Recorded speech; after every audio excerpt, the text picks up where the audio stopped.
राधे राधे। जय श्री कृष्ण। आपका दिन मंगलमय हो और भगवान पुरुषोत्तम की कृपा हमेशा आप पे बनी रहे। आज हम जानेंगे पुरुषोत्तम मास महात्म्य यानी अधिक मास महात्म्य के 24वें अध्याय को। इस अध्याय में मणिग्रीव ऋषि वाल्मीकि के सामने अपने भयंकर कर्मों का वर्णन करता है। मणिग्रीव बोला, हे द्विज, विद्वानों से पूर्ण और सुंदर चमत्कारपुर में धर्म पत्नी के साथ में रहता था। धनाढ्य पवित्र आचरण वाला, परोपकार में तत्पर, मुझको किसी समय संयोग से दुष्ट बुद्धि पैदा हुई। दुष्ट बुद्धि के कारण मैंने अपने धर्म का त्याग किया, दूसरे की स्त्री का सेवन किया और नित्य अपेय वस्तु का पान किया। चोरी हिंसा में तत्पर रहता था, इसीलिए बंधुओं ने मेरा त्याग किया। उसमें महाबलवान राजा ने मेरा घर लूट लिया। बाद में बचा हुआ जो कुछ धन था उसको बंधुओं ने ले लिया। इस प्रकार सभी से तिरस्कृत होने के कारण वन में निवास किया। स्त्री के साथ इस घोर वन में निवास करते हुए मुझ दुरात्मा का नित्य जीवों का वध कर जीवन निर्वाह होता है। हे ब्रह्मन, इस समय आप मुझ पातकी पर अनुग्रह करें। प्राचीन पुण्य के समूह से आप इस घोर वन में आए हैं। हे महामुनि, स्त्री के साथ मैं आपकी शरण आया हूँ। आप उपदेश रूप प्रसाद से कृतार्थ करने के योग्य हैं। जिस उपाय के करने से मेरी तीव्र दरिद्रता इसी क्षण में नष्ट हो जाए और अतुल वैभव को प्राप्त कर यथा सुख विचरूं। गुरुदेव बोला, हे महाभाग, तुम कृतार्थ हो गए जो तुमने मेरा अतिथि सत्कार किया। इसलिए इसमें स्त्री सहित तुमको होने वाले कल्याण को कहता हूँ, जो बिना व्रत के, बिना तीर्थ के, बिना दान के, बिना प्रयास के तुम्हारी दरिद्रता दूर हो जाएगी। ऐसा मैंने विचार किया है। इस मास के बाद तीसरा श्री पुरुषोत्तम मास आने वाला है। उस पुरुषोत्तम मास में सावधानी के साथ विधि पूर्वक तुम दोनों स्त्री पुरुष श्री पुरुषोत्तम भगवान को प्रसन्न करने के लिए दीप दान करना। उस दीप दान से तुम्हारी यह दरिद्रता जड़ से नष्ट हो जाएगी। तिल के तेल से दीप दान करना चाहिए। विभव के होने पर घृत से दीप दान करना चाहिए, परंतु इस समय वन में वास करने के कारण घृत अथवा तेल इनमें से तुम्हारे पास कुछ भी नहीं है। ये अनग मणिग्रीव पुरुषोत्तम मास भर स्त्री के साथ नियम पूर्वक इंगुदी के तेल से तुम दीप दान करना। स्त्री के साथ इस तालाब में नित्य स्नान करके दीप दान करना। इसी प्रकार तुम इस वन में 1 मास व्रत करना। तुम्हारे अतिथि सत्कार से प्रसन्न मैंने यह वेद में कहा हुआ तुम दोनों स्त्री पुरुष के लिए उपदेश किया है। विधिहीन भी दीप दान करने से मनुष्य को लक्ष्मी की वृद्धि होती है। यदि पुरुषोत्तम मास में विधि पूर्वक दीप दान किया जाए तो क्या कहना है। वेद में कहे हुए कर्म और अनेक प्रकार के दान पुरुषोत्तम मास में दीप दान की 16वीं कला की भी बराबरी नहीं कर सकते। समस्त तीर्थ, समस्त शास्त्र पुरुषोत्तम मास के दीप दान की 16वीं कला को नहीं पा सकते हैं। योग, दान, सांख्य, समस्त तंत्र भी पुरुषोत्तम मास के दीप दान की 16वीं कला को नहीं पा सकते हैं। कृच्छ्र, चांद्रायन आदि समस्त व्रत पुरुषोत्तम मास के दीप दान की 16वीं कला की बराबरी नहीं कर सकते हैं। वेद का प्रतिदिन पाठ करना, गया श्राद्ध, गोमती नदी के तट का सेवन पुरुषोत्तम मास के दीप दान की 16वीं कला की बराबरी नहीं कर सकते हैं।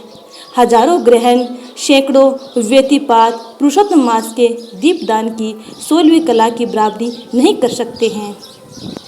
कुरुक्षेत्र आदि श्रेष्ठ क्षेत्र, दंडक आदि वन पुरुषोत्तम मास के दीप दान की 16वीं कला की बराबरी नहीं कर सकते हैं। हे वत्स, यह अत्यंत गुप्त व्रत जिस किसी से कहने लायक नहीं है। यह धन, धान्य, पशु, पुत्र, पौत्र और यश को करने वाला है। वंध्या स्त्री के बांझपन को नाश करने वाला है और स्त्रियों को सौभाग्य देने वाला है। राज्य से गिरे हुए राजा को राज्य देने वाला है और प्राणियों को इच्छानुसार फल देने वाला है।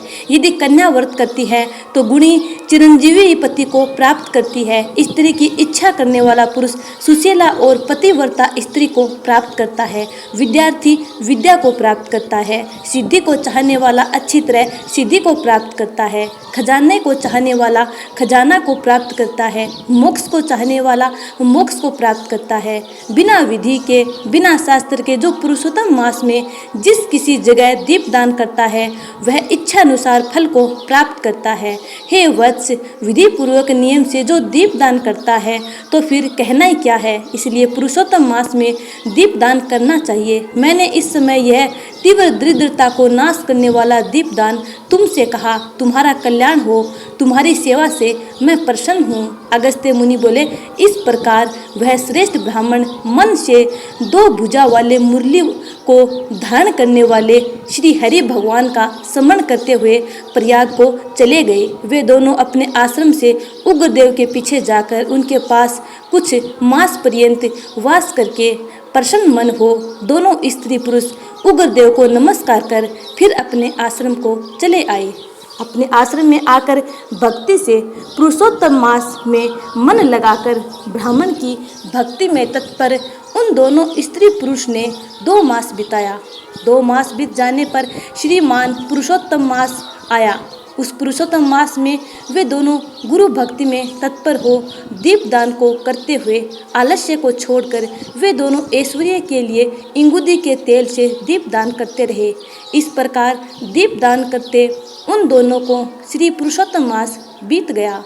उग्रदेव ब्राह्मण के प्रसाद से सुधांतकरण होकर समय पर काल के वशीभूत हो इंद्र की पुरी को गए।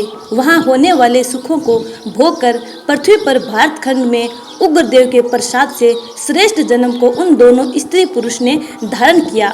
पूर्व जन्म में जो तुम मृग की हिंसा में तत्पर मणिग्रीव थे वह वीर बाहु के पुत्र चित्रबाहु नाम से प्रसिद्ध राजा हुए। इस समय यह चंद्रकला नाम जो तुम्हारी स्त्री है वह पूर्व जन्म में सुंदरी नाम से तुम्हारी स्त्री थी। पतिव्रत धर्म से यह तुम्हारे अर्धांग की भागिनी है। जो स्त्री पतिव्रता होती है वे अपने पति के पुण्य का आधा भाग लेने वाली होती है। श्री पुरुषोत्तम मास में इंगुदी के तेल से दीप दान करने से तुमको यह निष्कंटक राज्य मिला। जो पुरुष श्री पुरुषोत्तम मास में घृत से अथवा तिल के तेल से अखंड दीप दान करता है तो फिर कहना ही क्या है। पुरुषोत्तम मास में दीप दान का यह फल कहा है, इसमें कुछ संदेह नहीं है। जो उपवास आदि नियमों से श्री पुरुषोत्तम मास का सेवन करता है तो उसका कहना ही क्या है। वाल्मीकि मुनि बोले, इस प्रकार अगस्त्य मुनि राजा चित्रबाहु के पूर्व जन्म का वृत्तांत कहकर और राजा चित्रबाहु से किए गए सत्कार को लेकर तथा अक्षय आशीर्वाद देकर चले गए। तो भगवत प्रेमियों, पुरुषोत्तम मास महात्म्य के 24वें अध्याय का यहीं पे समापन होता है। उम्मीद करती हूँ कि आपको ये कथा अच्छी लगी है। यदि अच्छी लगी है तो लाइक कमेंट कर चैनल को सब्सक्राइब कर बेल आइकन को जरूर दबा लीजिएगा ताकि आने वाली वीडियो का नोटिफिकेशन आप तक पहुँच जाए। आगे की कथा जानने के लिए 25वें अध्याय का इंतजार करें। तब तक के लिए राधे राधे।